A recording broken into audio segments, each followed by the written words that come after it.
because we see that at this moment high population growth is correlating with very poor outcomes economically and for the health and well-being of people. These countries are not being able to educate their people to the level that needs to be. Even primary education, they're not managing to get universal primary education, much less secondary education.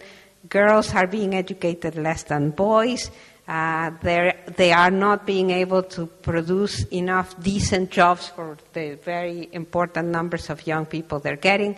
So one sees that their prospects of getting developed are being limited somewhat by this rapid population growth. And it's something that one doesn't see the governments really taking on board. Fred, are you being overly optimistic? Is that what Hania is saying, that you might be right in for 80%, but the 20% is where you go wrong because you close your eyes to what is really happening or not happening in Africa? Well, I hope I'm not closing my eyes, but I am more optimistic. I don't believe that ultimately Africa will somehow seal itself off from the rest of the world in its demographic trends. I agree that it's been slower than many people expected, but there are already signs of falling fertility in Africa, particularly in countries where there's been greater urbanization. And I think economies are now growing in parts of Africa. I don't know whether that will be relevant to it. But I would expect ultimately for Africa to follow. Much of the debate about where we end up with population certainly depends on that. I think, we basically, Hania and I agree with probably where the world will be at in 2050, but we disagree about what we think will happen in the second half of the 21st century, and particularly what we think will happen in Africa. My sense is that Africa will ultimately go the way of that Asia is already going in large parts. I could be wrong, of course. Nobody knows. But my sense is that we have a good prospect of that. What Hania was saying, what seemed to be important to me is the intervention of governments, not as authoritarian actors, but as stimulants, as enablers of this evolution seems to be crucial. Would you agree with that? I don't think it's that crucial. I mean, it's important. Obviously, a government which is helpful and provides family planning services and so on will be helpful. But my impression around the world is that there are many countries where governments are actively hostile to smaller family sizes, and yet people are doing it themselves. You look at a country like Burma, where the generals are very intent that they need larger populations, and yet fertility rates there are below 2. I mentioned Iran. The government there is kind of in two minds. There are different parts of the government thinking different things. But the dominant political forces, the male political forces in Iran, are certainly still talking about the virtues of large populations, and yet women are voting with their wombs in a very different direction. I actually think it's a bit more democratic than this.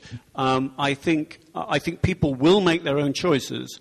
I think people will almost defy their governments if need to. They will make the choices they want to make about their population sizes. And the role of governments, I think, are relatively small. Yes, of course, they can help, but I think they're relatively small. What are those population numbers? What does peak population and declining population mean for the global environment? Well, peak population is good news for the environment, of course. A restriction or a peak on the numbers, a cap on the numbers will be good for many environmental issues. But don't put out the flags. Don't get too optimistic. Because I think it is a myth to believe that it is those extra people that are wrecking the planet. I don't believe it is anymore. In fact, I'm sure it isn't anymore. Rising consumption today is a far bigger threat to the global environment than a rising headcount. And most of the extra consumption in the world today is still happening in rich countries that have long since given up growing their populations. Let's look at these numbers. The world's richest 500 million people, that's about 7% of the global population, and will probably include, I would guess, everybody in this room, are responsible for half the world's carbon dioxide emissions causing climate change. Meanwhile, the poorest half of the world, the poorest 50%, are responsible for just 7% of carbon dioxide emissions. So there's no way that halting population growth in the poor world is going to have more than a marginal effect on climate change, at any rate in the immediate future. Give you another statistic. Economists predict that the world economy will grow by 400%, grow fourfold by 2050. Now, I've no idea if that's true or not, but if it is true, then a maximum of only about a tenth of that growth in economic activity will be due to rising human numbers. Yes, some of those extra poor people in the poor world might one day become rich, and I, like these children in Ethiopia, a country where, incidentally, even 200 citizens are responsible for fewer carbon emissions than one American. So a woman could have 10 children in Ethiopia, and her 10 children could all have 10 children themselves, and their impact on the planet would still only be the same as one American. So if they become richer, and I hope they do become richer, then their impact on the planet, yes, it will be greater, but it's still the world's consumption that we need to fix, not its reproductive habits.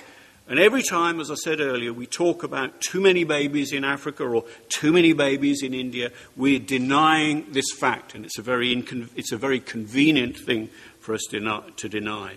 It really isn't population bomb that's the issue.